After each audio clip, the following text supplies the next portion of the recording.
Bonjour à toutes et à tous et bienvenue au Hub des Territoires, l'espace d'échange et de développement et collaboration de la Banque des Territoires. Je suis Sarah Nunes, je suis en charge de l'expérience partenaire et à la Banque des Territoires. L'événement d'aujourd'hui vous présentera un dispositif innovant, les micro-parlements des espaces naturels vers une démocratie locale du vivant. Cette action s'inscrit dans la démarche biodiversité administrative initiée et portée par vraiment grâce au soutien de la Banque des Territoires.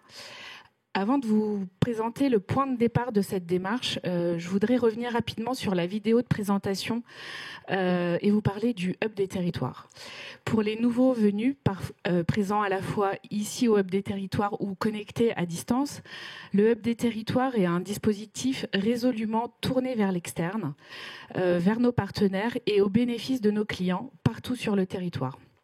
Ce dispositif a été créé il y a plus de 2 ans maintenant pour incarner la stratégie écosystème de la Banque des Territoires. C'est un dispositif hybride, donc physique, car c'est un lieu innovant, ouvert, qui accueille des événements et ateliers et rencontres et des échanges au sein des locaux de la Banque des Territoires à Austerlitz. Et c'est aussi un dispositif digital, car c'est un espace connecté avec son public et ses partenaires en tout point du territoire. Le Hub donc, est destiné à réunir et animer les écosystèmes au sein desquels la Banque des Territoires intervient.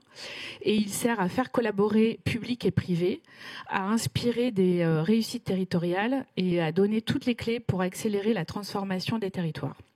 Pour cela, nous avons une programmation riche qui se décline selon les formats variés, donc événements, ateliers, débats, retours d'expérience et également des résidences de start-up.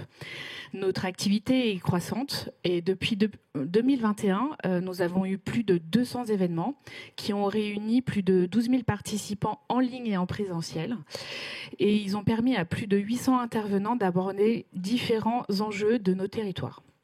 Et pour ne rien manquer du restant de notre actualité, je vous invite à vous inscrire à notre newsletter qui compte aujourd'hui plus de 8 500 inscrits. Et vous trouverez d'ailleurs le lien sur la page internet du Hub des Territoires ainsi qu'en barre d'infos du chat Teams. Je vous invite également à valoriser ce riche contenu après l'événement et sur vos réseaux, sans oublier le hashtag Hub des Territoires. Donc vous l'aurez compris, au Hub des Territoires, nous abordons toutes les thématiques cruciales pour les acteurs territoriaux, privés comme publics. Notre sujet aujourd'hui est donc les micro-parlements des espaces naturels vers une démocratie locale du vivant. Ce thème est issu de l'une des 11 pistes d'action qui ont été formalisées dans le cadre du programme d'expérimentation biodiversité administrative. En 2021, le partenaire Vraiment nous a proposé le programme exploratoire biodiversité administrative avec l'idée de questionner le rôle de l'action publique en matière de biodiversité. Nous avons eu 6 territoires volontaires qui ont été embarqués dans ce programme, donc la région de la Guadeloupe, la ville de Draguignan, l'agglomération de La Rochelle, le pôle métropolitain de l'Artois, la Seine-Saint-Denis et le parc naturel régional du Morvan. Donc cette enquête a permis d'identifier 3 enjeux, un sur les enjeux spécifiques aux différents territoires, de aussi mieux comprendre les difficultés concrètes rencontrées par les acteurs de terrain, et enfin quels étaient les besoins et aspirations pour améliorer leur intervention. Et au terme de cette phase d'enquête croisée, on a eu différents constats qui ont déclenché cette envie de proposer donc la création des micro-parlements du vivant. Et je laisserai un peu plus tard dans notre séquence la parole à Vraiment et Démocratie Ouverte qui pourront vous raconter en détail les différents enjeux. Ce partenariat, en fait, fait le lien aujourd'hui avec les 2 axes de la stratégie de la Banque des Territoires pour les prochaines années, qui sont la transformation écologique et la cohésion sociale et territoriale. En effet, face à l'urgence du changement climatique, tous les territoires sont aujourd'hui impactés, c'est une réalité. Et à la Banque des Territoires, nous sommes convaincus que ces 2 axes sont les 2 faces d'un seul et même défi. Et d'ailleurs, ces 2 axes sont le fondement de notre stratégie pour 2024 à 2028. Et donc à ce titre, justement ce sujet, les micro-parlements, nous semble être un levier d'action important à explorer pour nos territoires, car ils réunissent dans un même dispositif ces 2 enjeux. Nous avons donc naturellement participé à l'émergence de cette initiative que nous souhaitons aujourd'hui voir compléter la boîte à outils de nos collectivités. Et pour vous présenter ce sujet, nous avons réuni autour de la table, donc vraiment, pour ceux qui ne les connaissent pas encore, c'est une agence de design qui est spécialisée dans la transformation publique des politiques territoriales, et aussi Démocratie ouverte, qui est une association d'intérêt général indépendante créée en 2013 et qui œuvre à la transformation démocratique des institutions et des organisations pour relever les grands défis du siècle, notamment écologiques et sociaux. C'est également un partenariat que nous soutenons depuis plusieurs années à la Banque des Territoires. Et je vais laisser la parole à François Panouillet, qui est chargé de mission innovation et données territoriales, qui suit justement ce partenariat, nous en dire quelques mots. Oui, bonjour à tous. Effectivement, je voulais dire 2 mots très rapides de l'historique du partenariat qu'on a avec Démocratie ouverte. Donc moi, je suis François Panouillet. Je suis en charge des questions de ville intelligente et durable. Et à la Banque des Territoires, on estime qu'une ville intelligente, c'est pas qu'une ville bardée de capteurs et de caméras. C'est aussi une ville qui sait s'appuyer sur l'intelligence collective, l'intelligence citoyenne. Et c'est pour ça que depuis 2019, on a décidé de travailler avec Démocratie ouverte pour accompagner, aider, encourager des collectivités désireuses d'innover à s'emparer, se saisir de solutions de participation citoyenne, notamment beaucoup dans les petites villes et les villes moyennes, puisqu'on considère que l'innovation n'est pas réservée aux métropoles.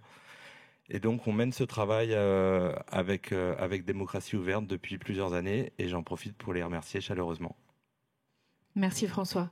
Nous aurons aussi la chance d'avoir des représentants du comité d'orientation stratégique, et pareil, on vous en dira un peu quelques mots plus tard, et qui ont beaucoup accompagné cette démarche. Donc nous aurons monsieur Diego Fernandez Varas, qui est directeur de la participation citoyenne de la ville de Grenoble, et également monsieur Loïc Blondiot, qui est politiste et sociologue. Et également, pour partager leur retour d'expérience, nous aurons des collectivités qui interviendront un peu plus tard. Et donc, sans plus tarder, je vais laisser la parole à monsieur Loïc Blondiot.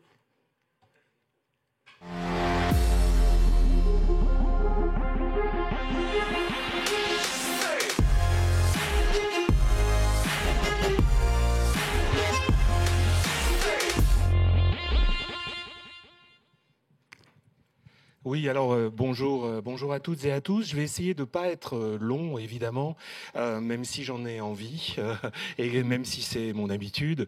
Je vais commencer par dire comment je me suis retrouvé dans ce comité d'orientation scientifique et à accompagner ce dispositif, ou en tout cas ce projet que j'ai tout de suite embrassé avec beaucoup d'intérêt et beaucoup de plaisir.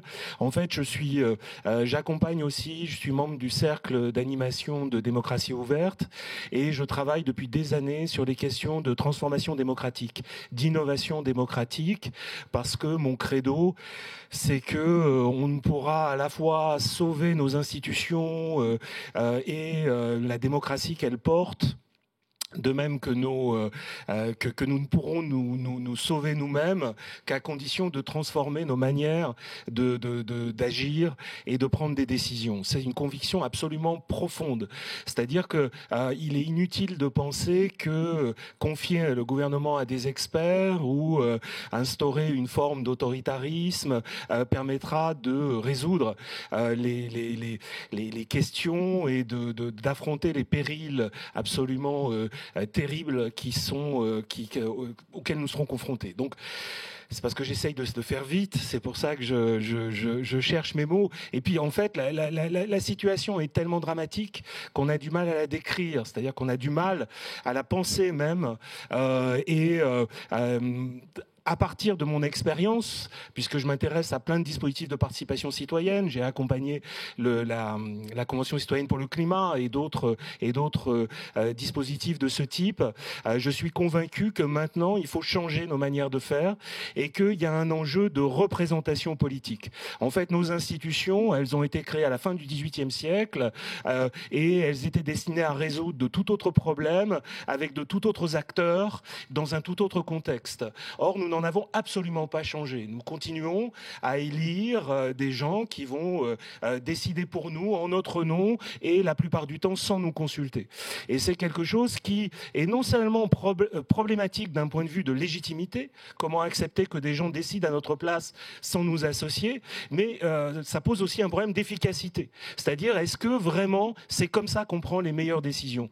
Est-ce que c'est vraiment comme ça qu'on prend les décisions les plus justes? C'est infiniment douteux et l'actualité ne cesse de nous démontrer que ce système, alors on ne va pas dire qu'il est obsolète, il faut le maintenir, mais ce système doit se transformer. C'est un enjeu absolument formidable. Alors comment on en arrive à ce projet de micro-parlement du vivant ou de micro-parlement des espaces naturels? On a beaucoup débattu des vocables. Espace naturel, est-ce que ça rend bien compte de l'enjeu? Je pense que micro-parlement du vivant est beaucoup plus proche de ce que cherche à accomplir ces dispositifs. C'est quoi l'enjeu? C'est de donner une voix, de donner une présence à des entités, des acteurs, des phénomènes qui aujourd'hui ne sont pas pris en compte dans le processus de décision. Avec évidemment dans ce processus des logiques, des forces qui finissent toujours par l'emporter, qui sont des logiques de court terme et des forces qui nous renvoient toujours aux intérêts économiques et financiers immédiats. Aux intérêts économiques et financiers du présent.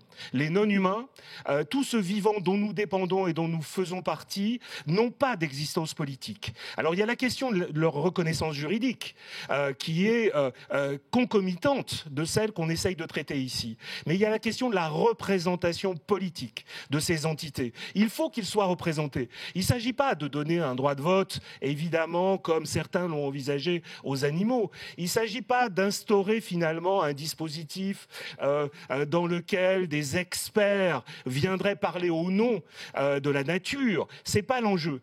C'est de dire, aux côtés des institutions qui restent responsables de la décision, on crée des espaces où finalement la voix de ces acteurs, de ces non-humains, la voix du vivant est portée, circule, rappelée, et de le faire, et ça c'est évidemment aussi tout l'enjeu, de le faire avec les citoyens, avec les communautés qui vivent sur les territoires. Et c'est cette coalition d'acteurs entre finalement les citoyens qui sont observateurs, témoins, qui ont une sensibilité qu'il faut apprendre à redécouvrir, une sensibilité à ce qui les entoure, entre ces citoyens, donc d'une manière démocratique, inclusive, participative, faire ce pas de côté et ce changement de paradigme politique qui nous permettra de mettre en place cette démocratie du vivant. Et la force, et je termine par là, Amandine fait bien de me le dire, je peux, voilà, j'ai très mal commencé, alors j'ai envie de bien terminer, alors je parle.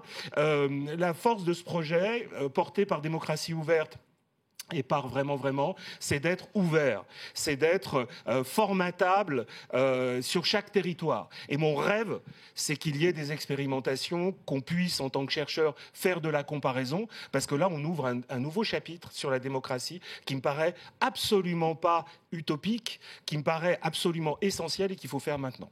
Voilà, je termine, désolé, c'était pas clair. Non, c'était parfait. Voilà, mais bon, c'est mon habitude. Merci beaucoup, je vous remercie. Alors maintenant qu'on a eu cette introduction très très propice, je vais justement laisser la parole à Louis Augereau, designer chez Vraiment, Amandine Ilolo, designer qui est chef de projet innovation chez Démocratie Ouverte, et Geoffrey Lavigne, des designers également chez Vraiment, nous dire exactement ce que c'est les micro-parlements.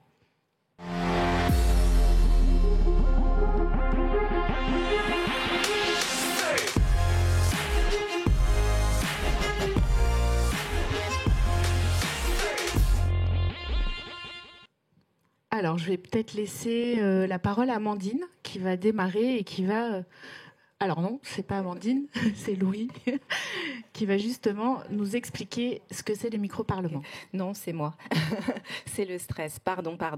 Mais non, mais juste vous dire qu'effectivement, on est à cette étape qui a démarré il y a plusieurs mois maintenant. Et là, l'idée, c'est de vous faire une présentation assez succincte et sommaire, puisque vous aurez le droit tout à l'heure à des livrets qui ont été réalisés pour vous détailler effectivement en quoi consiste ce micro-parlement et comment vous pouvez l'appliquer. Et donc l'idée là, c'est qu'on puisse vous parler de la manière dont on a conçu ce micro-parlement, avec qui et finalement pour aboutir à quoi. Voilà, et donc je laisse la parole à Louis. On avait prévu de faire un rappel du point de départ de ce micro-parlement des espaces naturels. Sarah, tu l'as déjà un peu introduit, donc je vais aller assez vite. En effet, ça fait partie d'une des 11 propositions pour un paysage d'action publique en faveur de la biodiversité qu'on a élaboré avec vraiment dans le cadre de biodiversité administrative. Vous le voyez, il est ici en numéro 2. Et donc ce que montre aussi ce schéma, c'est qu'il est à l'intersection de différentes problématiques qui sont la citoyenneté du vivant et les expériences publiques du vivant. Comment des citoyens, des agents publics et une collectivité font ensemble école autour du vivant. On est parti de ce point de départ-là. On avait donc fait dessiner ce schéma, une fresque qui expliquait en quelques étapes un concept global de micro-parlement des espaces naturels. Et du coup, c'était en décembre 2022, un peu plus d'1 an, on s'est rencontré avec Démocratie Ouverte autour de ce schéma en disant c'est un bon point de départ, mais quand même, il y a plein de trucs à améliorer. Et donc, on s'est lancé dans la démarche qui a pris 1 an et qui a abouti à aujourd'hui ce cahier que vous allez avoir entre les mains. Et cette proposition approfondie, solidifiée, testée, prouvée, co-construite du micro-parlement des espaces naturels. On est très heureux de s'inscrire dans un mouvement aussi qui est plus global et collectif, qui réunit, Loïc l'a dit, des juristes, des artistes, des penseurs, des philosophes, des citoyens, qui déjà, à leur échelle, testent des choses, proposent des formes de représentation du vivant, du non-humain, dans des collectifs, dans des espaces plutôt événementiels, dans différents formats. Mais nous, on s'est dit, il faut quand même réussir à proposer cette démarche-là dans un format que nous, on côtoie tous les jours dans notre cadre professionnel, qui est les collectivités locales. Alors, comme je vous le disais tout à l'heure, et comme Loïc Blondiot a commencé à nous le dire, effectivement, à Démocratie Ouverte, on a l'habitude de s'entourer, d'être accompagné d'un comité d'orientation stratégique, parfois qu'on appelle comité d'orientation scientifique. Et là, on s'est dit qu'effectivement, pour un sujet si complexe, avec des enjeux, il fallait qu'on ait un comité qui nous permette vraiment de faire le tour de la question à 360, de nous permettre d'adresser certains angles morts de par nos propres biais, de par nos propres fonctions. Et donc, on a réuni ce comité avec donc Loïc Blondiot, que vous avez vu tout à l'heure, politiste et sociologue, Diego Fernandez Varas, qui est dans la salle et qui interviendra tout à l'heure, directeur de la participation citoyenne de la ville de Grenoble, Axel Grégoire, architecte et doctorante, Thibaut Krissinger, chercheur en sciences cognitives, Nathalie Lauriac, fondatrice de Cocité, et qui avait aussi une expérience de consultation sur ces sujets-là à Genève, Claire Lejeune, philosophe politique, Caroline Lejeune, chercheuse en sciences, en écologie politique et justice environnementale, et finalement Serge Manjoubert, qui se définit comme un médiateur entre les humains et les non-humains. Et on a eu plusieurs sessions tout au long du dispositif où on revenait avec ce que nous avions pu produire avec les personnes qui ont accepté de participer à nos ateliers, et ils nous faisaient des retours, nous challengeaient, nous ouvraient des portes, nous envoyaient des ressources pour qu'on puisse se nourrir tout au long de cette séquence et qu'on puisse aboutir à ce qu'on va vous raconter tout à l'heure. On a effectivement eu aussi des rencontres en présentiel, donc aux Assises de la biodiversité nationale à Marseille début juillet. On a aussi fait un atelier dans le cadre des rencontres qui sont organisées par Démocratie Ouverte, et cette année c'était en septembre. On a eu 3 ateliers en ligne, dont certains ici, certains ont participé, et merci encore de vous être déplacés aujourd'hui, avec une grande participation. Le défi, c'était de faire du design en visio. C'était chouette, c'était intense, frustrant aussi un peu, mais en tout cas, on a réussi à se questionner sur différentes thématiques, différentes étapes aussi du dispositif, et ils nous ont aidés à nourrir et à finalement faire une première proposition de ce qu'on veut expérimenter en 2024. Et pour finir, on a eu une dernière session en présentiel, du coup, le 2 février, où les personnes qui nous avaient suivis en ligne ont eu l'opportunité de venir. Ceux qui n'avaient jamais pu participer ont eu l'opportunité de venir. Et les membres du COS étaient aussi présents. Et on a eu une super journée où on a pu discuter sur quelques derniers points pour se mettre à l'écriture du livrable tout le mois de février. Et donc, on aboutit avec un micro-parlement qu'on a décrit à travers 10 étapes, de l'étape 0 à l'étape 10. Ces 10 étapes, elles vous sont détaillées du coup dans ce cahier, ce guide méthodologique. On va essayer de vous les résumer pour les raconter en un temps assez bref, parce qu'aujourd'hui, on avait vraiment à cœur de donner la parole aussi à d'autres gens, et de ne pas monopoliser cet espace-là.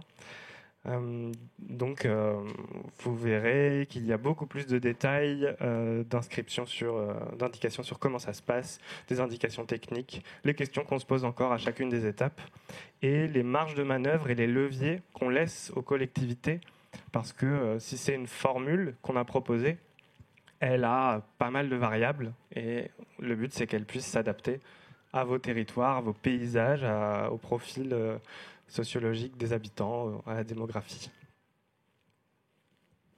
J'ai perdu ma télécommande. Merci.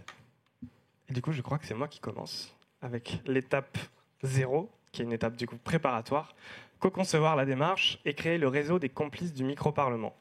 C'est l'étape qui va nous permettre de structurer, régler, mettre en place le micro-parlement, de définir, déterminer l'équipe qui va piloter sa mise en place et accompagner le micro-parlement dans ses différentes phases de vie au sein de la collectivité. Ce collectif va aussi s'appuyer sur d'autres acteurs et inviter des acteurs associatifs, des assos environnementales, mais pas que, des experts, des biologistes, des écologues et des acteurs aussi de la culture, vous le comprendrez ensuite, pour définir le périmètre d'action, des thématiques qu'on va pouvoir proposer ou imposer selon la collectivité au micro-parlement. Et enfin, définir par exemple des critères comme la rétribution des participants. Merci Louis. Alors l'étape 1, le dispositif naît lors d'un événement festif et mobilisateur. Alors oui, c'est vrai qu'au départ on l'avait pas forcément pensé comme ça, mais c'est une idée qui a pu émerger pendant les ateliers de co-design où on nous a dit qu'au regard du thème qu'on allait aborder, on pouvait rentrer dans la thématique avec l'attachement à la biodiversité, aux espèces, au milieu qui nous entoure, et que le fait qu'effectivement qu'on aille convoquer le sensible, ça paraissait assez évident que pour une collectivité, elle puisse annoncer la mise en place d'un micro-parlement et en expliquer l'intention par un événement festif et mobilisateur. Donc on propose dès lors de pouvoir se dire que les artistes, les acteurs de la culture, les associations qui s'engagent sur les thématiques écologie, transition, biodiversité et bien au-delà puissent inviter les habitants d'un territoire à venir découvrir le micro-parlement dans son intention, dans son engagement, dans ce qu'il aimerait pouvoir faire. Et c'est aussi un moment où les gens vont pouvoir finalement se manifester un intérêt pour faire partie des porte-paroles. Alors l'étape 2, c'est le tirage au sort des membres du micro-parlement. Donc on n'a pas élaboré un tirage au sort pour le plaisir de retourner aux racines de la démocratie, mais on s'inspire et on s'appuie sur des retours d'expérience de pas mal de collectivités, notamment l'Assemblée populaire et citoyenne de Poitiers, qui met en évidence que le tirage au sort est un moyen majeur de casser le rythme de toujours les mêmes, le fameux TGL.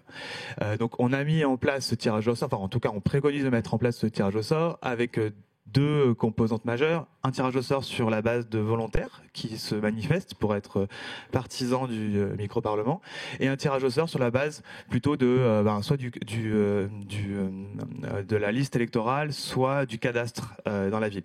L'idée, c'est de pouvoir casser le biais de représentation qui est souvent à l'œuvre dans les démarches de démocratie participative. Donc l'étape 3, c'est la constitution des groupes de parole représentants du micro-parlement. L'idée, en fait, c'est qu'une fois que les participants ont été tirés au sort, ils deviennent membres du micro-parlement et ils deviennent porte-parole en fait d'espèces, de différentes espèces qui sont sur le territoire et qui sont des espèces qu'on pourrait qualifier à enjeu, c'est-à-dire qu'elles ont un rôle à jouer dans le maintien et la préservation des écosystèmes. J'ajoute un point, vous trouverez dans notre guide les questions qu'on s'est posées à cette étape-là, des questions passionnantes sur est-ce qu'il faut représenter une espèce ou un milieu, est-ce qu'il faut que la personne ait le choix de l'espèce qu'elle représente, ou est-ce qu'on lui impose au risque de se retrouver avec la tique à représenter. Est-ce qu'il faut avoir qu'une seule espèce qu'on représente ou plusieurs? Et est-ce que l'attribution se fait dès le début, ou est-ce qu'on attend un peu que la personne ait pris ses marques, pris un peu son rôle en main avant de lui proposer de représenter une espèce?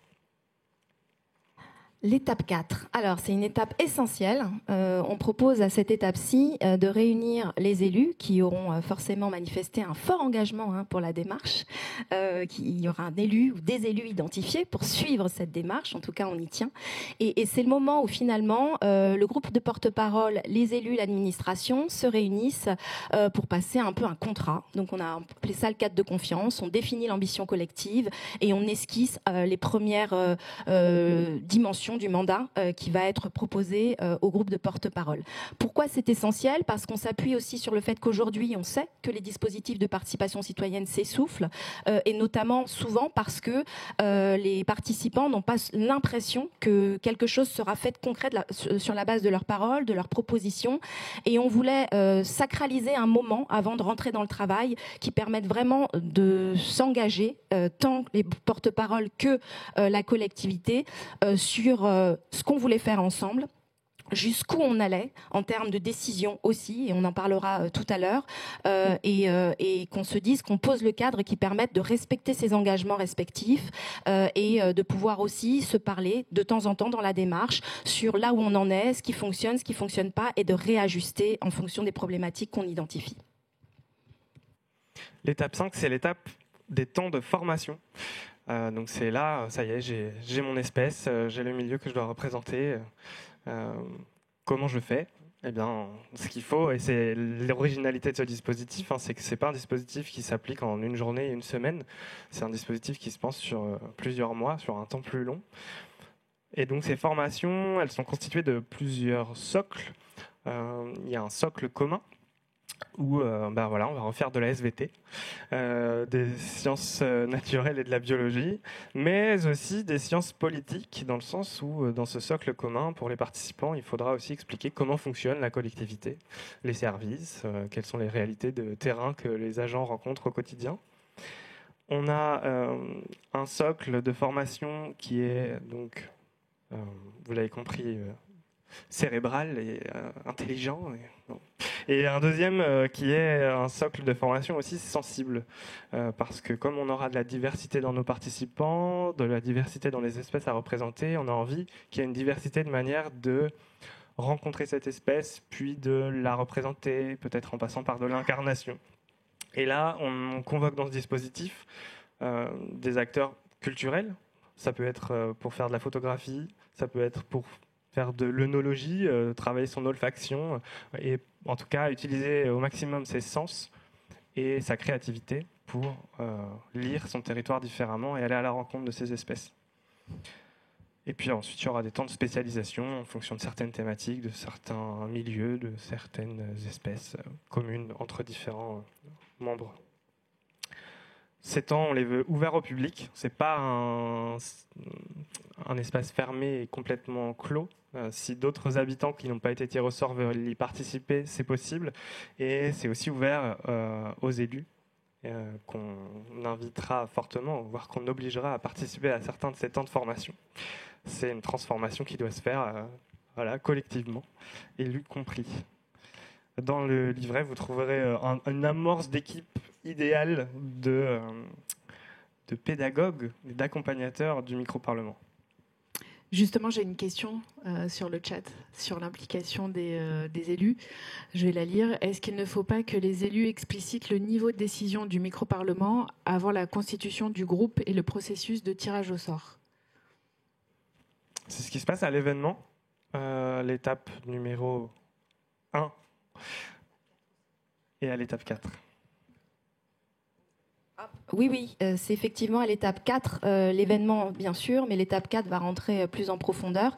On sait que le principe de codécision, c'était quand même un processus qui n'est pas encore largement partagé.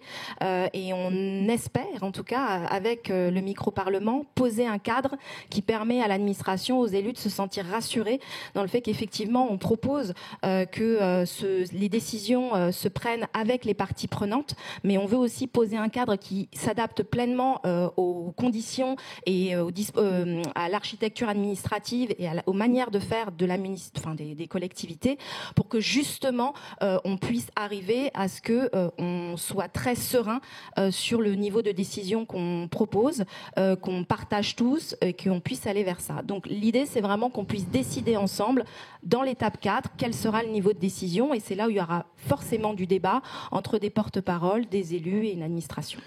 Juste pour compléter, avant de passer à l'étape 6, il ne faut pas lire ces étapes-là comme une structure rigide. En fait, on l'a pensé comme des passages un peu importants, un peu essentiels, mais il n'y a pas de rigidité absolue sur la succession des étapes. Et la question de la négociation du mandat, c'est ce qu'on disait, c'est un processus itératif. Voilà, c'est pas figé ad vitam aeternam dans le processus du micro-parlement. Alors, il y a d'autres questions, mais je pense qu'on les réserve peut-être pour la fin. Et n'hésitez pas à poser vos questions dans le chat et on les prend, et à la fin, on pourra les reposer. Merci. Donc étape 6, on est un peu à mi-parcours du processus. Donc vous l'avez entendu, on a fait un événement festif pour fédérer, on a tiré au sort, on a consolidé l'engagement des élus et le mandat, on a formé différents acteurs.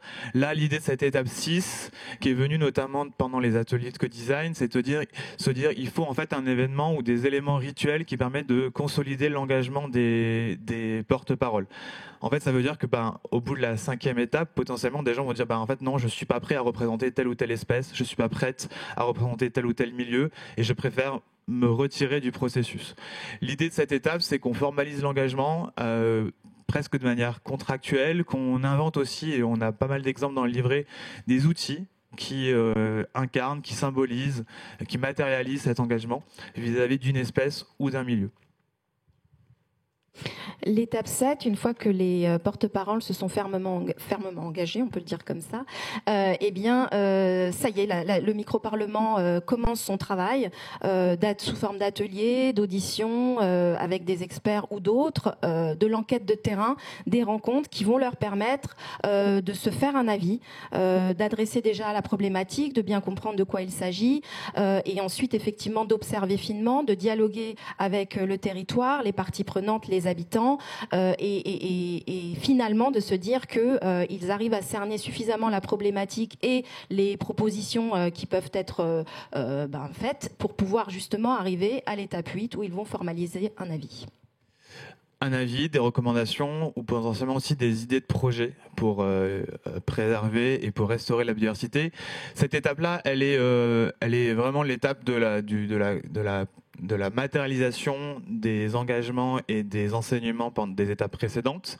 On l'a organisé de manière assez souple, c'est-à-dire qu'en fait la formalisation peut se faire en collectif très large. Si on a une assemblée qui rassemble entre 50 et 100 personnes, il y a des méthodologies pour aboutir à des propositions qui font consensus, mais aussi à la manière de ce qui se passe dans nos démocraties actuelles, alors des groupes de travail qui travaillent pour le coup en comité réduit et qui font des propositions, qui qui font des recommandations, qui sont remis à discussion ensuite avec l'ensemble du micro-parlement.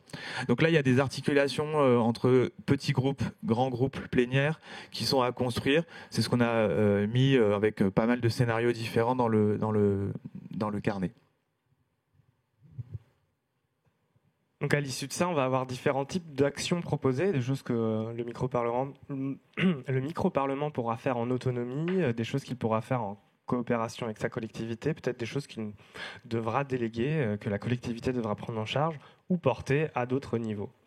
Et donc ça nous amène à l'étape 9 qui est la codécision et comment le micro-parlement s'inscrit du coup finalement bien dans le cadre de décision des collectivités, le cadre aujourd'hui existant.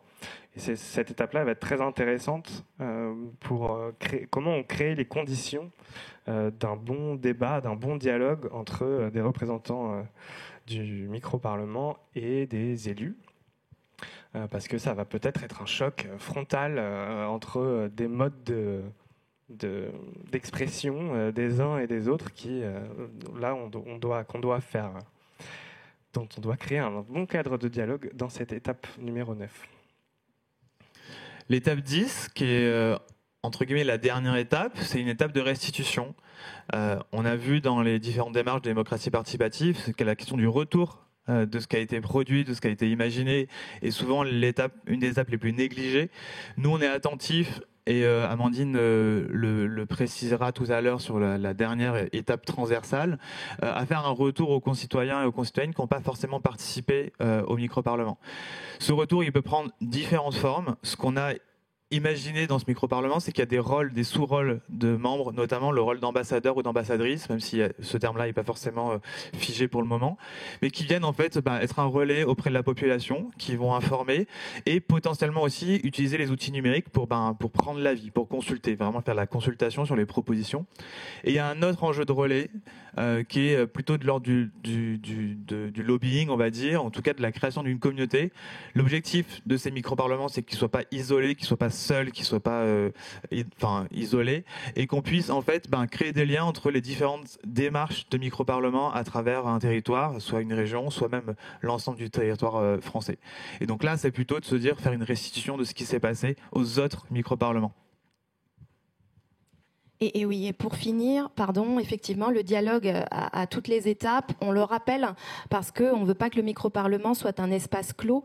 L'enjeu de la biodiversité, comme le disait Loïc Blondiot, c'est un enjeu fondamental aujourd'hui. La manière dont on invite les citoyennes et les citoyens à prendre part aux décisions qui impactent leur quotidien, c'est aussi un enjeu. Et donc on se dit qu'à chaque étape, il faut trouver les modalités qui permettent d'informer et de communiquer, de partager avec les habitants du territoire qui ne sont pas dans le dispositif en tant que porte-parole.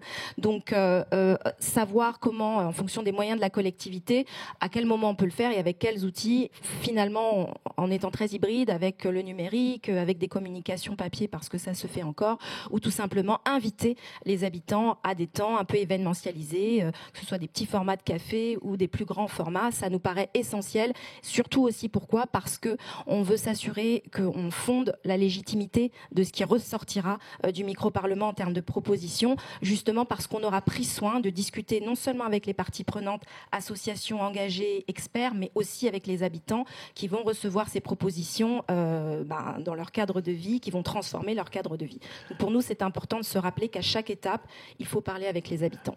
Un dernier point qui a été très souligné pendant les ateliers, c'est qu'en fait, l'idée, c'est d'utiliser le sensible aussi dans la documentation et la restitution de ce qui se passe en micro-parlement. C'est-à-dire que là, par exemple, sur l'image 10, vous avez un caméraman, mais l'idée, c'est de se dire comment on formalise de manière sensible et d'utiliser les pratiques artistiques et du design pour restituer régulièrement et pas uniquement d'avoir des comptes rendus, l'objet classique de restitution de micro-parlement.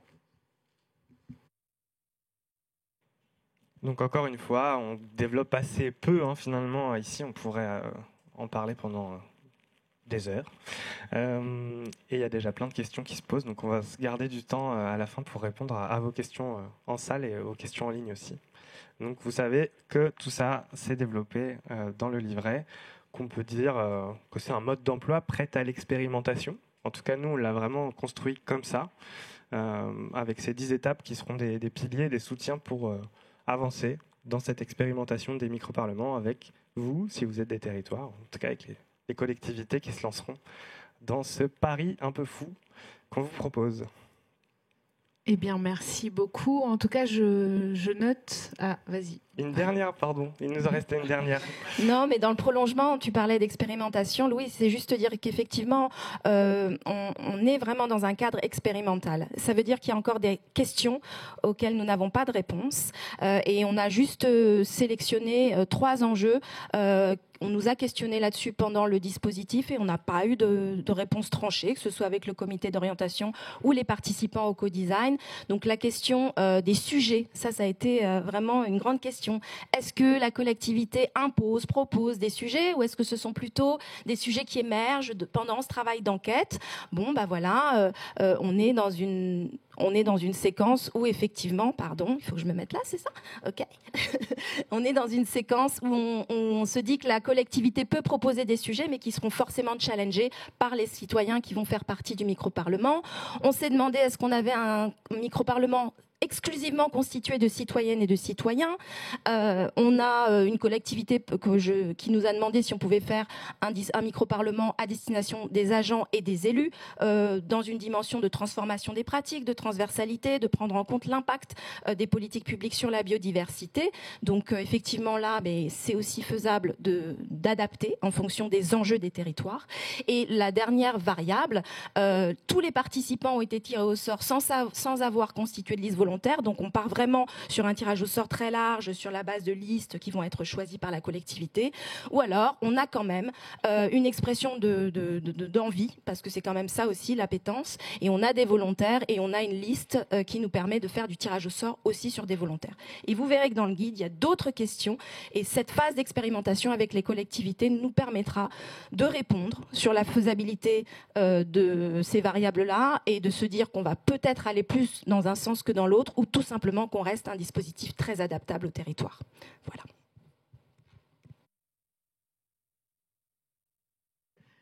Ok, merci beaucoup. Il y a une question dans la salle. Il y a déjà des questions. Il y a des questions dans la salle. Alors, on va vous passer un micro. Il faut appuyer sur le bouton. Merci beaucoup. Alors, j'ai plein de questions. Je me demandais, j'ai bien compris que tout ça était très adaptable, mais combien de participants il faudrait selon vous pour ces micro-parlements ? Je me demandais aussi si les espèces nuisibles étaient représentées. Je me demandais quelle était l'échelle de territoire la plus propice. Et puis je me demandais aussi combien ça coûterait à une collectivité. Vous n'êtes pas obligé de répondre à tout. Mais... En fait, on n'a pas terminé et certaines de ces questions seront éludées par la suite sur la taille du dispositif et le nombre de participants. Oui, c'est la séquence juste après, là où on laisse la parole aux collectivités. Mais en tout cas, on remercie que ça provoque beaucoup d'interrogations. Là, sur le chat, ça n'arrête pas. Et on pense peut-être pas avoir le temps de répondre à toutes les questions personnellement. On vous laissera une adresse mail où on vous invite, effectivement, si vous voulez continuer le débat et avec plaisir pour le continuer, vous pourrez reposer ces questions et on fera en sorte d'y répondre rapidement. Donc là, l'idée en tout cas, je voulais vous remercier de nous avoir présenté en tout cas ce dispositif et je tiens aussi à répéter le fait que l'expérimentation va permettre de répondre à certaines questions et c'est très important. Donc là, on a fini cette étape un peu de structuration, de méthodologie et là, l'idée, ça serait de expérimenter. Et je prends une dernière, 2 questions rapidement. Dans la salle, merci. Je vais essayer de faire très bref, c'est pas évident. Il y a beaucoup d'ingrédients qui sont proposés, je trouve ça très bien. Il y a un parcours qui est aussi évoqué. On comprend qu'il peut changer selon les circonstances territoriales. Et je pense que comme toute bonne proposition, c'est bien si on peut l'interroger aussi fondamentalement. Et je vais donner juste 1 ou 2 pistes. Vous avez parlé de micro, c'est une question d'échelle, c'est petit. Vous parlez d'expérimentation. Ce qui me frappe quand même, c'est qu'on est quand même, Monsieur Biondeau a rappelé qu'on est aussi dans des modèles politiques qui sont un peu dépassés et qui sont beaucoup basés aussi sur le langage, sur la représentation qui est à la fois représenter différentes personnes et des personnes qui parlent ensemble. Si on prend les modèles écologiques, si on les observe, on s'aperçoit qu'il y a beaucoup de choses qui se passent en même temps. Si on prend le modèle de la permaculture, c'est pareil, on observe avant d'agir. Et du coup, l'idée, c'est il y a aussi la société civile qui fait ce type de démarche. Moi, je fais partie du mouvement des villes en transition, entre autres, et je fais aussi du design écologique, et c'est de là d'où je parle. On pourrait aussi imaginer les choses qui sont plus encore sur l'émergence organique, c'est-à-dire on a des petites expériences qui peuvent amener un parlement ou à autre chose. Dans les villes en transition, on a des exemples, beaucoup d'exemples de petits projets qui deviennent des grands exemples. On a même fait des écoquartiers à la fin dans certains endroits. Pas toujours avec les élus, parfois avec eux. Donc j'aimerais savoir, est-ce qu'il est possible d'imaginer en parallèle, en complément de cette belle proposition, des choses qui sont plus petites, qui sont moins dans le discours, la concertation, la prise de décision, imaginer des modèles de meilleurs futurs, mais tout simplement de faire sur le terrain, puisque ces nombreux projets sur les territoires existent déjà. Vous avez parlé aussi d'exemples dans lesquels auxquels vous référez sur l'expérimentation avec le vivant. Il y en a beaucoup, par exemple, dans les PNR ou ailleurs. Est-ce qu'on peut imaginer que ça soit un métissage avec ce qui existe déjà et qui est parfois très avancé? Voilà. J'espère que la question est claire. Je réponds. Je vais répondre au moins sur la première partie de la question, parce que la question est compliquée. Sur la question du micro, c'est une intuition de départ. On a parlé de micro, je pense que c'est compliqué de réinterroger cette intuition de départ. Et puis on l'a remise à discussion pendant l'atelier du 2 février en disant que le micro, c'est pas forcément la question de l'échelle, c'est aussi la question de retomber dans le truc très grandiloquent d'un parlement, d'une assemblée, et de se dire en fait c'est à taille humaine, c'est pas imposant, c'est simple et y a pas c'est modeste. Et nous voilà, c'est ça qu'on avait en tête, c'est de se dire on fait quelque chose de modeste. Par contre, l'ambition, elle est d'aller taper dans la décision. Et là, pour le coup, il y a l'articulation à faire avec les instances actuelles du pouvoir délibératif. Quant à la deuxième partie de la question, je te laisse répondre. Mais merci pour cette question. Effectivement, c'est un enjeu et je peux juste vous dire qu'on a une collectivité qui nous a sollicité et qui, d'entrée de jeu, propose que dans la manière de penser ce micro-parlement et comment il peut atterrir sur leur territoire, ils y invitent des collectifs qui travaillent justement sur des projets. C'est une rivière, quelque part en France. Et donc, c'est justement ça, de pouvoir avoir toutes les bonnes intelligences dès le démarrage du micro-parlement qui vont permettre peut-être de donner davantage de visibilité à une bataille qui est menée par un collectif, à une association, et de quelle manière ce micro-parlement aide à structurer davantage et propose un cadre qui permet de réfléchir ensemble, de discuter ensemble et finalement de prendre quand même de la décision, parce que pour que les choses avancent, au moins à l'échelle locale, il faut qu'il y ait de la décision. Donc c'est aussi un outil support pour les collectifs engagés, comme vous les mentionniez. Merci. Et je prends une dernière question. Allez-y. Si vous pouvez vous présenter peut-être avant votre question. Merci.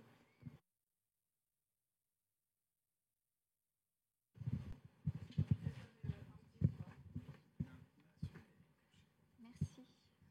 Oui, bonjour, voilà, on m'entend. Donc Emmanuelle Gonzalez, je travaille au Muséum national d'histoire naturelle. Et donc, merci donc pour cette présentation.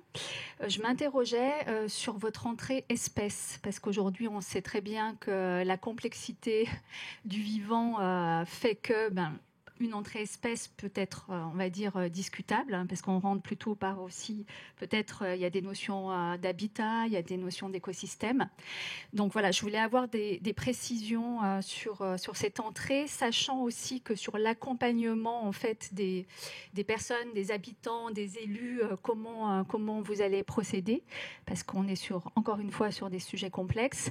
Et puis le troisième point, il y a effectivement pas mal d'initiatives sur ces sujets-là, notamment le Muséum national d'histoire naturelle est associé à la Caisse des dépôts et notamment CDC Biodiversité pour les JO. Il va y avoir une initiative qui va être développée sur ces sujets pour donc habitants, élus et chercheurs donc, qui vont travailler de concert sur le développement de la biodiversité sur ces sites via les sciences participatives, avec une montée en compétences, des indicateurs qui vont être élaborés par les chercheurs. Donc voilà, donc je me questionnais un peu sur le modèle que vous proposiez. Je ne peux Merci. répondre avec le temps imparti qu'à un point, je pense. Donc, je vais répondre au premier. Sur les espèces, il y a un...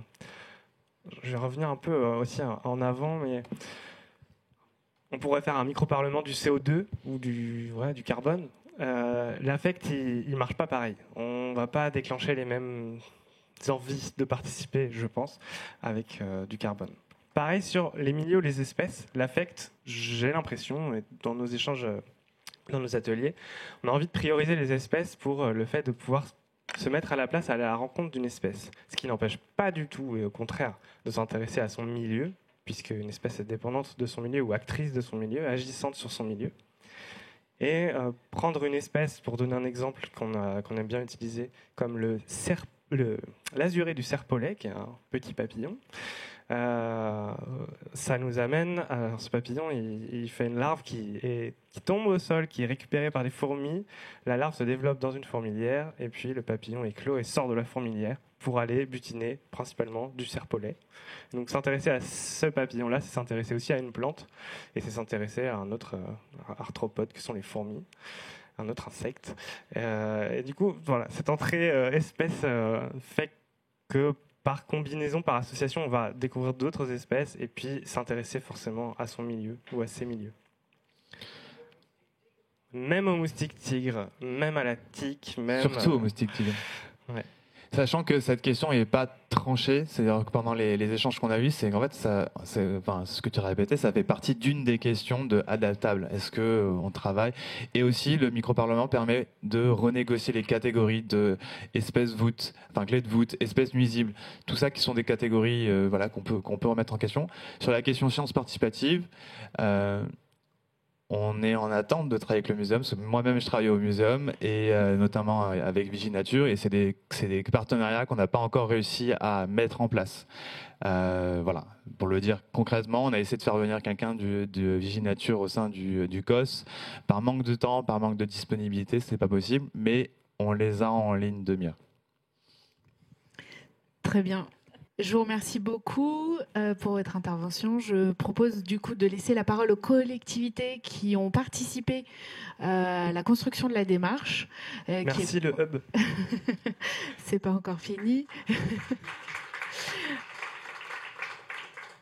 Et donc, je vous invite à nous rejoindre, Monsieur Diego Fernandez Varas, qui est avec nous dans la salle, donc directeur de projet de démocratie locale de la ville de Grenoble. Mais nous avons également Madame Jeanne Rival, qui est à distance avec nous et donc designeuse graphique et chef de projet innovation au conseil départemental de la Seine-Saint-Denis. Et enfin, Madame Anne-Paul Béis, donc chargée de projet européen et participation citoyenne au PETR, qui est le pôle d'équilibre territorial et rural de l'Ariège, qui malheureusement ne pouvait pas être avec nous pour cette séquence, mais on a on l'a en vidéo. Donc je vous propose de commencer par elle. Nous allons lancer donc une vidéo. Elle a répondu à nos questions qui sont justement pourquoi ce type de projet l'a incité à participer et donc comment ça a fait une résonance avec ses propres enjeux. Ensuite, la deuxième question était comment elle imagine la possibilité d'installer un micro-parlement sur son territoire. Et enfin, quelles sont les opportunités et les freins pour installer justement ce micro-parlement. On lance du coup la vidéo tout de suite. Alors, je suis Anne-Paul Béis. Je suis chargée des projets européens et de la participation citoyenne au pôle d'équilibre territorial et rural de l'Ariège. Le PETR de l'Ariège, ce sont 125 000 habitants, 233 communes et 7 intercommunalités. Donc, c'est un territoire rural et montagnard qui est marqué par une période d'exploitation industrielle de ces ressources, notamment le talc, l'aluminium, l'eau pour l'industrie textile, donc des industries essentiellement des années 70. Et aujourd'hui, dans cette phase post-industrielle, donc il y a des conséquences économiques et sociales difficiles sur lesquels aujourd'hui le territoire doit inventer et imaginer un autre avenir pour réparer, je dirais, ces difficultés-là, ces conséquences-là, à la fois sur les gens qui y vivent, mais aussi sur les écosystèmes. Donc, c'est un territoire après qui, d'un point de vue naturel, est très préservé. Il y a plusieurs réserves naturelles, il y a un parc naturel régional et très attractif en termes touristiques pour ces mêmes raisons, où on peut pratiquer des activités de montagne et de pleine nature librement. Ça m'inspire beaucoup et ça me conforte dans ce qu'on a commencé à construire. Et on a vraiment besoin de cet outil clé en main qu'après, nous, évidemment, on va réadapter en fonction des contextes, des échelles d'intervention. Tu le disais tout à l'heure, quel est le meilleur niveau d'intervention? Eh ben, nous, on a tranché, on a dit tous. Il faut aller sur chacun des niveaux, mais avec des outils, des méthodes, des objectifs différents. Mais en tout cas, faut aller sur de l'interscalaire. Et pourquoi? Parce que nous, on a constitué un groupe qui s'appelle l'Agoractive. Au départ, la loi rend obligatoire les conseils de développement. Je sais pas, on sait ce que c'est, mais donc on invite des habitants à piloter avec les élus le projet de territoire. Mais bon, tout ça, c'est très institutionnel, c'est très descendant. Et puis, on a vu que ça ne fonctionnait pas très bien.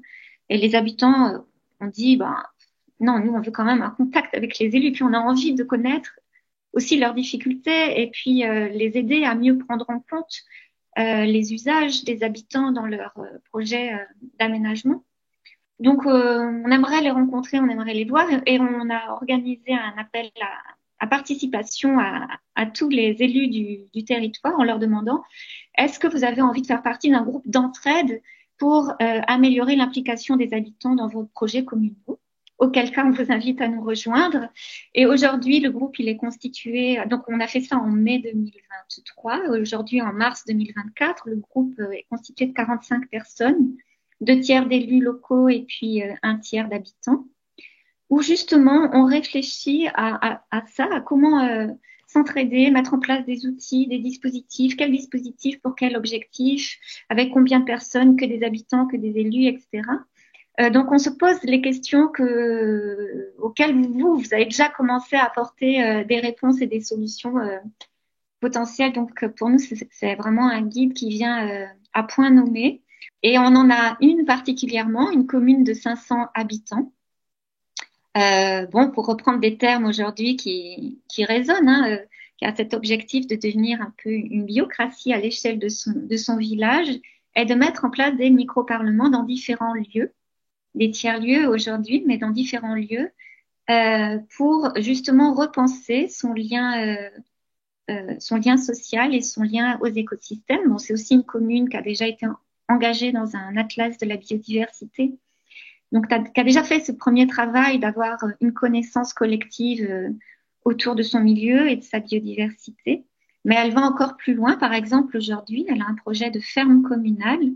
Et ce projet de ferme communale, sur 2,5 hectares mis à disposition par la commune, elle veut que ce soit construit et coporté avec les habitants. Et donc, ça serait un terrain d'expérimentation idéal pour nous avec cet outil, par exemple, que vous proposez. Merci beaucoup et à bientôt. Alors, merci. Donc, je vais poser les mêmes questions du coup à Madame Jeanne Rival, qui va apparaître à l'écran. Déjà, merci beaucoup d'avoir accepté de participer à notre événement. Peut-être je vous laisse vous présenter rapidement. Bonjour à toutes et tous. Est-ce que vous m'entendez bien? Oui. Oui. Parfait. Merci beaucoup tout d'abord pour l'invitation à pouvoir un peu partager mon point de vue sur cette belle initiative et la manière aussi dont ça résonne nous au niveau du conseil départemental de la Seine-Saint-Denis. En effet, je suis designer de formation, actuellement donc designer et chef de projet innovation au conseil départemental de la Seine-Saint-Denis, dans un pôle qui traite de l'innovation territoriale et qui est rattaché à une direction innovation et transformation. Donc voilà, en quelques mots, l'enjeu de notre équipe de travail. Donc on est des designers et des facilitateurs en intelligence collective et en facilitation graphique. Donc voilà, c'est de travailler avec les autres services et directions du département, donc en tant que service support ressources, à développer des projets qui portent les logiques d'innovation, de changement de pratique et qui ont pour objectif de développer, inventer et construire des politiques et services publics qui placent au centre l'usager et les besoins de l'usager. Donc par rapport aux enjeux vraiment liés là au micro-parlement, ça résonne évidemment beaucoup avec nos logiques de travail et d'expérimentation, notamment dans à la fois la finalité des micro-parlements, avec l'idée donc de créer des instances de participation des usagers et qui plus est des citoyens, de leur permettre aussi un espace de dialogue, une instance qui fonctionne sur de nouvelles modalités. Donc ça, voilà, c'est des sujets qui nous intéressent beaucoup et qu'on essaye aussi de porter, nous, en interne. Il y a un enjeu évidemment thématique dans le fait que c'est au croisement de beaucoup de compétences d'un département aujourd'hui, que ce soit l'aménagement, la gestion des ressources, la transition écologique de manière générale. C'est aussi des enjeux qui embarquent voilà, à la fois les agents et puis tous les habitants d'un département. Et puis, un des intérêts aussi, c'était sur, au-delà de la finalité des micro-parlements, c'était aussi sur la démarche, l'idée de co-construire ces micro-parlements qui voilà, résonne complètement aussi, nous, avec nos logiques métiers, notamment d'essayer d'introduire du design en interne d'un micro-parlement. Ok, très bien, merci beaucoup. Et du coup, ma deuxième question est, est-ce que vous imaginez que c'est possible aujourd'hui d'installer un micro-parlement à la Seine-Saint-Denis ? Alors, il y a évidemment un terrain qui est propice et puis il y a des freins malgré tout qui restent présents. Alors, je pense que l'un des signaux assez positifs, même si donc je le reprécise, mais on n'est pas encore à ce jour engagé vraiment dans la démarche et avec l'assurance qu'un micro-parlement pourra être mis en place à l'échelle de notre département. Mais déjà, on a un vrai terrain, donc avec la présence du pôle innovation territoriale, de plus en plus d'intérêt qui est porté en tout cas aux logiques d'innovation, à de nouveaux outils, à de nouveaux formats. Donc là, on a vraiment cet intérêt-là qui est assez présent à l'échelle départementale. On a aussi, donc ça passe par exemple sur la question des instances par la mise en place de comités usagers dans les circonscriptions de services social départemental. C'est un projet que nous, on a accompagné avec le pôle innovation territoriale. Et puis, au-delà de ça, sur un aspect plutôt de participation citoyenne, il y a des conseils citoyens qui sont en développement, qui sont en travail actuellement, mais en tout cas, on sent qu'il y a une réflexion à l'échelle du département sur les instances. Et en cela, le micro-parlement répond complètement à un format qui pourrait être très intéressant à pouvoir appliquer et décliner à nos besoins et les besoins des habitants aussi de la Seine-Saint-Denis. Et puis peut-être autre chose qui pourrait aller dans le sens, en tout cas, d'une mise en place de ces micro-parlements, c'est du coup la transversalité des directions qui sont touchées par la thématique de la biodiversité. On a sur les compétences d'un département des directions qui s'occupent de l'eau, de l'assainissement. On a une délégation à la transition écologique. On a également une direction qui s'occupe de toutes les questions liées à la biodiversité, au parc, au paysage. Et voilà, donc ça se trouve un petit peu au croisement de tout ça. Et en cela, il pourrait aussi y avoir un portage transversal qui pourrait faciliter la mise en place de ce projet. Bon, bah, on attend que vous leviez la main pour faire l'expérimentation. En tout cas, je vous remercie beaucoup pour votre participation. Je vais poser les mêmes questions à monsieur Diego Fernandez Varas, qui nous fait l'honneur d'être avec nous aujourd'hui en présentiel. Donc peut-être je vous laisse vous présenter aussi rapidement. Alors, il faut appuyer sur le bouton. Voilà, super. Oui, bonjour à toutes et à tous.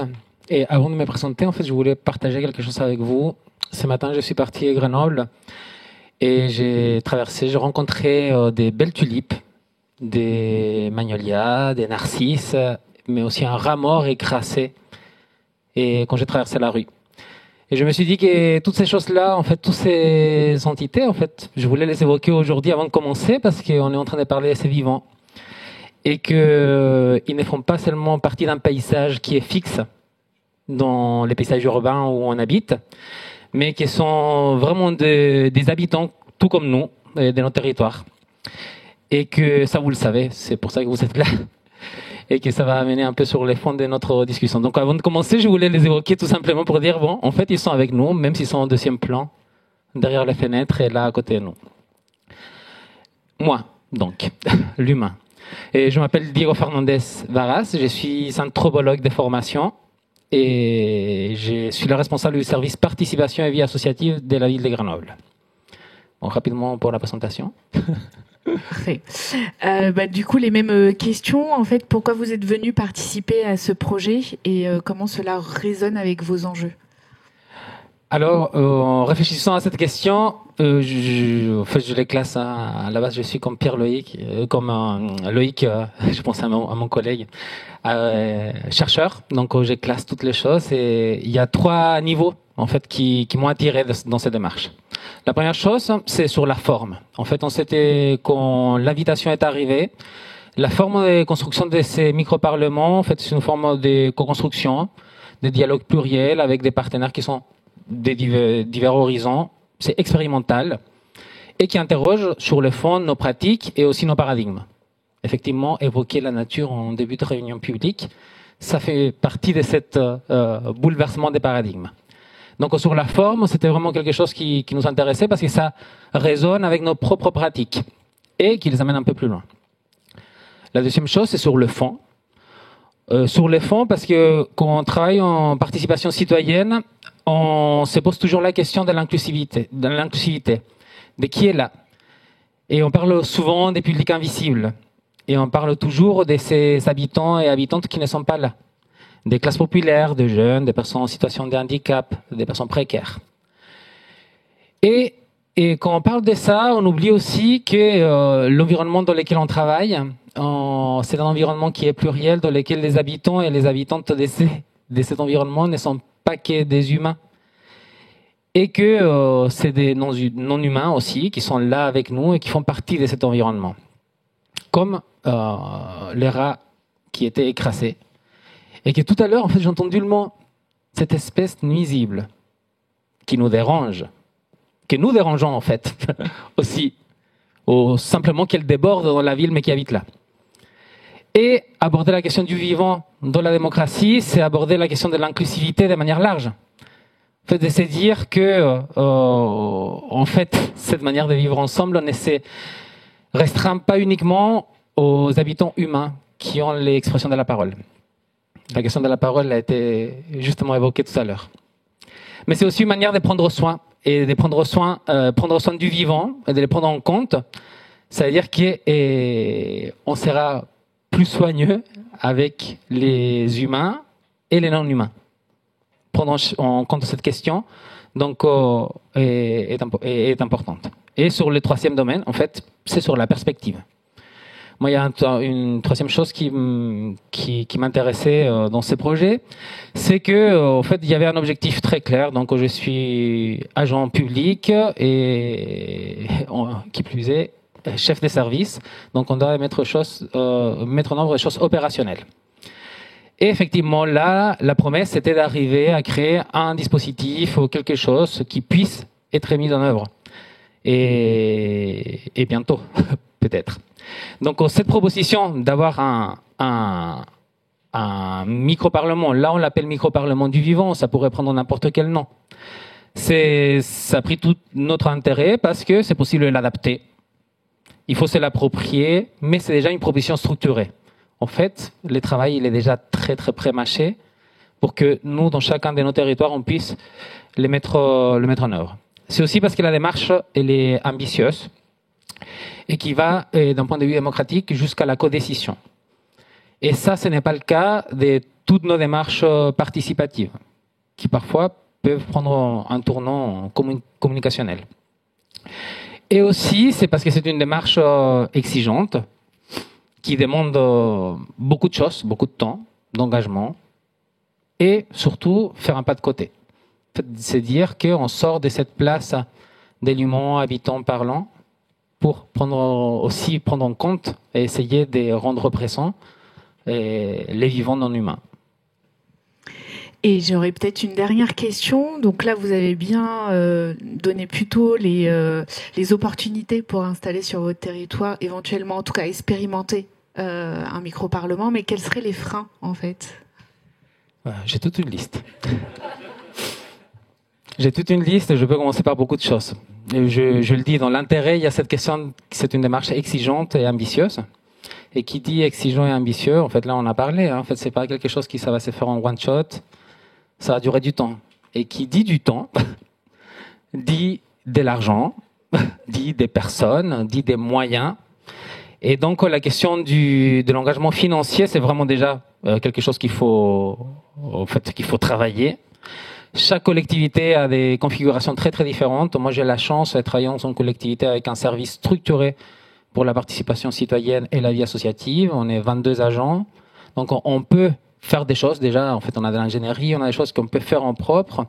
Et beaucoup de collègues qui travaillent et qui certainement sont en train d'écouter en visio et qui travaillent sur les questions d'innovation, qui travaillent aussi sur la question de la nature et qui pourraient être intéressés.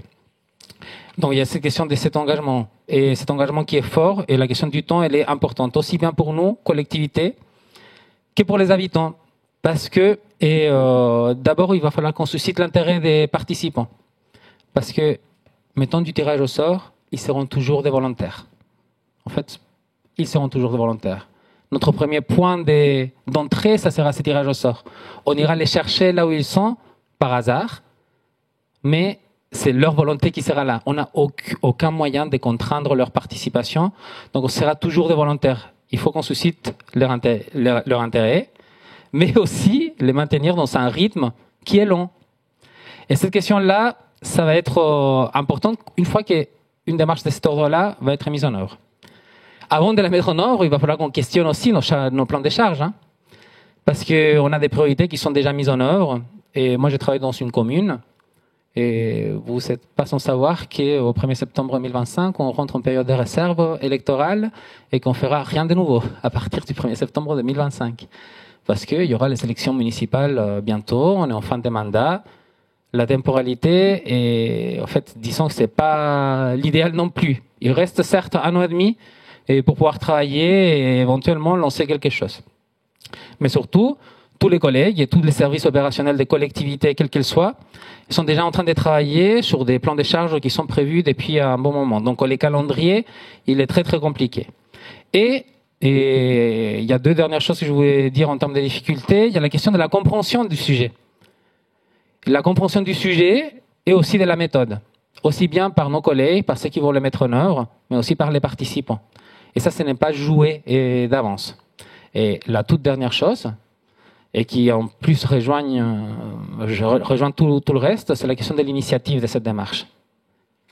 qui va la mettre en œuvre? Est-ce que c'est ces collectifs d'habitants, les initiatives qui existent déjà sur place?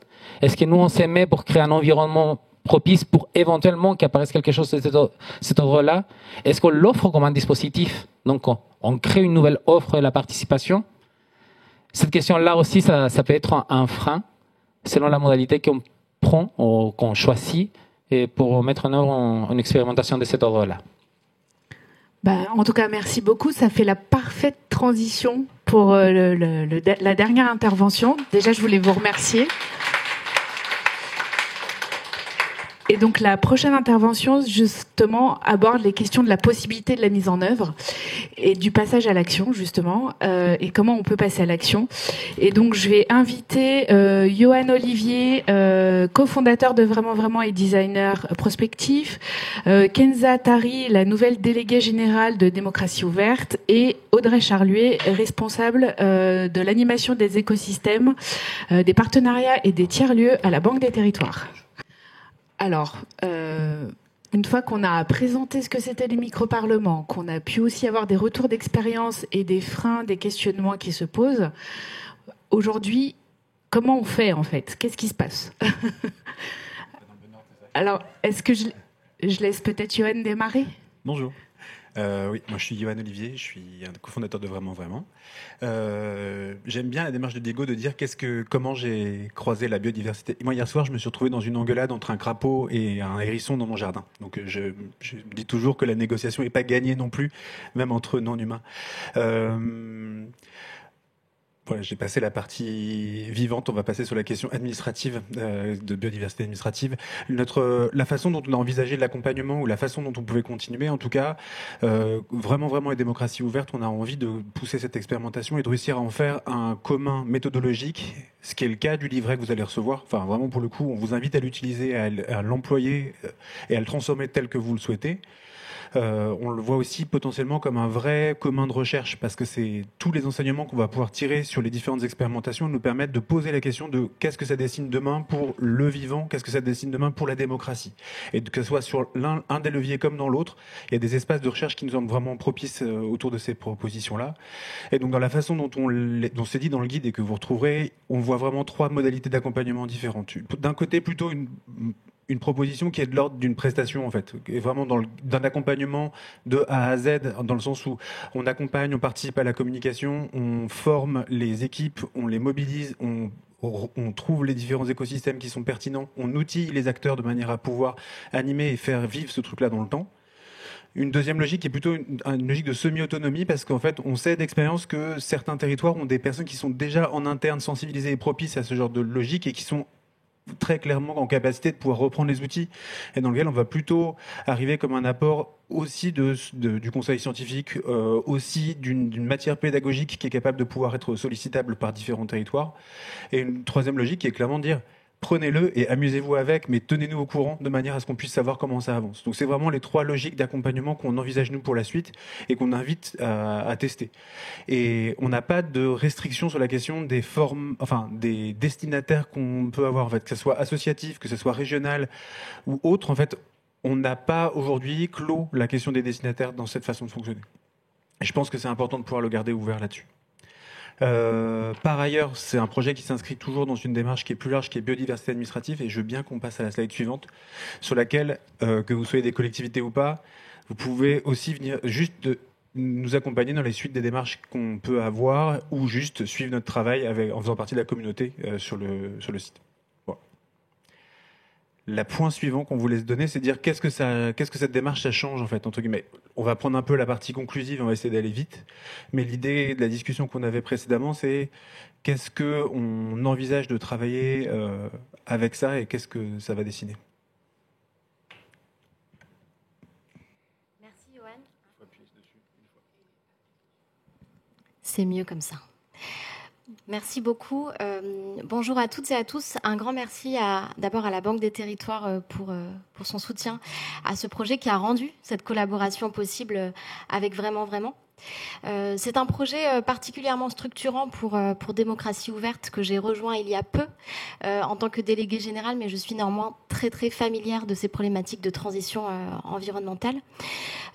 Si je dis que c'est un projet structurant, c'est pas seulement parce que la biodiversité reste à ce jour le parent pauvre des politiques environnementales. On a dit que c'était un enjeu qui avait beaucoup de complexité parce que c'est du sensible, c'est difficilement quantifiable. En bref, c'est beaucoup moins clair que la capture d'une tonne de CO2. Néanmoins, la biodiversité, c'est important parce que l'activité humaine et l'activité économique en dépendent grandement. Donc, je ne répondrai pas tellement à la question de comment on le fait, mais plutôt de pourquoi il faut le faire. C'est un projet important pour nous, Démocratie Ouverte, parce que ça vient taper au cœur de ce qui compte pour nous, à savoir le renouveau démocratique. Le renouveau démocratique, qu'est-ce que ça veut dire ? Ça veut dire en partie faire grandir la démocratie participative pour permettre à chacune, chacun d'investir sa citoyenneté davantage et puis nous redonner collectivement du pouvoir d'agir sur des sujets près de chez nous qui nous préoccupent, nous intéressent et puis de trouver des nouvelles manières de décider ensemble. Et si ce projet de micro-parlement est particulièrement intéressant, c'est parce que je pense que la démocratie participative, elle peut permettre de résoudre des problèmes complexes à un niveau local. Et dans une démarche un petit peu plus d'ouverture, nous, ça nous fait grandir Démocratie Ouverte, puisque c'est notre nom, d'inviter de nouvelles parties prenantes à la table de la décision publique et politique. Et dans cet objectif de mettre la démocratie au service de la transition juste, donc notamment de la transition environnementale, c'est aussi ouvrir la démocratie en donnant une voix à la nature dans l'élaboration des politiques publiques. Donc c'est un très beau projet que moi je suis ravie sur lequel je suis ravie de travailler avec l'équipe Démocratie Ouverte, que je remercie, notamment Amandine qui a présenté ce projet. Merci aussi à vraiment. Et puis je le redis, nous sommes toujours à la recherche de territoires partants pour travailler avec nous la démarche. Et puis merci à Diego d'avoir soulevé tous ces freins. Ce qui prouve aussi qu'on est dans une démarche de co-construction et d'amélioration continue sur l'enjeu de l'agenda politique, sur l'enjeu de la mobilisation, de l'accessibilité aussi. Et puis je trouve aussi qu'il y a peut-être un momentum avec un projet de loi sur l'industrie verte qui va quand même rendre nécessaire pour les collectivités locales de mettre en place différents dispositifs. Donc voilà, il y a peut-être aussi un moment citoyen et politique intéressant qui peut permettre d'impulser cette démarche. Je vais finir le mini tour de table. Tu auras encore une question après. Ok. Audrey Charluet, donc moi je suis responsable de l'animation des écosystèmes et des partenariats à la Banque des Territoires. Peut-être je commence aussi moi aussi par vous remercier. Parce qu'en fait, c'est le principe d'un partenariat, c'est que tout le monde y gagne. Et dans la collaboration, il y a vraiment eu ce triptyque sur les micro-parlements et chacun a contribué à faire avancer le sujet dans les territoires, dans la méthodologie, dans la façon dont c'est appliqué, dans les documents que vous pourrez retrouver après et en ligne. Et donc ça, c'est super important pour nous d'arriver à démontrer que en rentrant dans une démarche de partenariat, on n'est pas simplement nous de nos bureaux à Paris, on va dire pour faire un peu caricatural, en train de se dire on va trouver la bonne solution ou la bonne formule pour les territoires, mais vraiment de travailler avec des acteurs qui s'emparent de ce sujet, qui travaillent dessus, et avec des territoires qui viennent tester. Peut-être si je fais juste en une seconde le rétroactif de comment on s'est posé cette question. En fait, on avait beaucoup de sollicitations sur le sujet de la biodiversité et pas vraiment de réponse à mettre en face parce que financer un hôtel à insectes avec un prêt de long terme, c'est pas tellement propice. Et c'est comme ça qu'on s'est posé la question de savoir qui pouvait nous aider à aider les territoires à formuler mieux leurs questions et à savoir comment elles pouvaient formuler leurs besoins. Donc c'est vraiment sur cette question-là qu'on est parti. C'est ce qu'on appelle chez nous l'exploration. C'est-à-dire qu'en fait, on ne sait pas très bien la question qu'on va se poser ni ce qu'on va trouver à la fin, mais en gros, on part avec un sac à dos et un partenaire et puis on explore.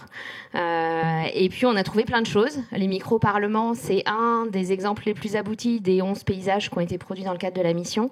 Et puis on est très content aujourd'hui de voir aussi que ça a des résultats concrets. C'est-à-dire que quand on fait tout ça, on explore, on trouve des choses, on propose des concepts, mais ces concepts, ils vont au-delà de juste ce qu'on a pu imaginer. Ils s'appliquent, ils sont pris en main par des territoires. Et puis, ils donnent après des vraies actions dans la vie des gens et des animaux. Donc ça, c'est plutôt bien. Et puis, qu'est-ce que ça a aussi changé pour nous? C'est qu'on...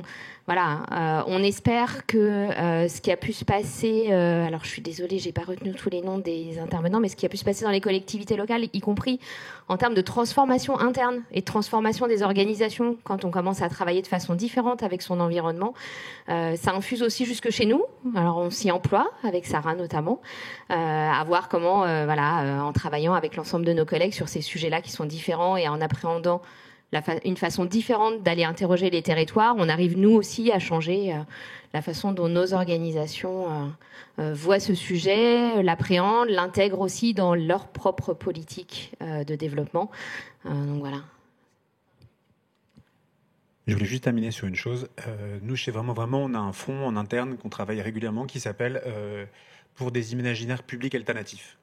Et je pense qu'on peut prendre juste une pause 5 minutes pour regarder le fait qu'on est tous réunis ici en ligne pour parler avec sérieux du fait que l'action publique peut donner la parole à d'autres espèces pour pouvoir faire de la démocratie participative et changer la façon dont on fait de la décision. Il y a 10 ans, je pense que ça ressemblait à une douce utopie pour Babos avec des cheveux longs et... Ouais, 3 même, enfin, ça va, parce que je veux dire juste, et moi c'est un des points que je trouve intéressant dans ce partenariat et la raison pour laquelle j'invite les gens à dire que, en fait, on prend avec sérieux cet objet-là et en fait ça change la manière dont on considère la décision, la manière dont on considère le rôle des agents publics et la manière dont on considère la citoyenneté. Et à ces 3 titres-là, je pense que les expérimentations sont essentielles pour les années à venir. Je voudrais juste répondre à Johan parce qu'effectivement, cette idée-là aurait pu sembler farfelue il y a encore quelques temps, mais aujourd'hui, on a des entreprises même qui refont leur pacte d'actionnaires pour donner un droit à la nature dans leur conseil d'administration, donc un directeur exécutif qui qui représente, qui ne ressemble pas, mais qui représente, lapsus. donc oui, l'idée grandit. Et donc, c'est plus tout à fait complètement dingue de faire ça. Et donc, je dois donner une dernière information pratique. Si vous voulez participer de près ou de loin, envoyez-nous des messages à contact@biodiversitéadministrative.fr. Ça centralise avec tout le monde et on pourra faire la suite ensemble. Merci beaucoup. Merci beaucoup. Malheureusement, le temps est écoulé, donc je ne vais pas pouvoir répondre à tout, enfin, en tout cas, vous donner la parole pour les questions. Mais encore une fois, n'hésitez pas à écrire sur cette adresse mail. On prendra toutes les questions que vous avez essayé de poser, on va essayer de vous y répondre. Et n'hésitez pas à les remettre parce qu'on n'a pas forcément accès à vos adresses mail. Donc, remettez-les bien sur cette adresse mail. Je voulais remercier tous les participants. Je voulais remercier tous ceux qui ont pu se connecter, tous ceux qui sont venus aujourd'hui physiquement. Et à bientôt pour de nouvelles aventures. Comme on vous le disait, il y a la suite. Donc, merci beaucoup. Et le dernier mot, surtout, n'hésitez pas à vous manifester pour être terrain d'expérimentation pour les micro-parlements. On vous attend nombreux et ça démarre en septembre 2024. Merci beaucoup.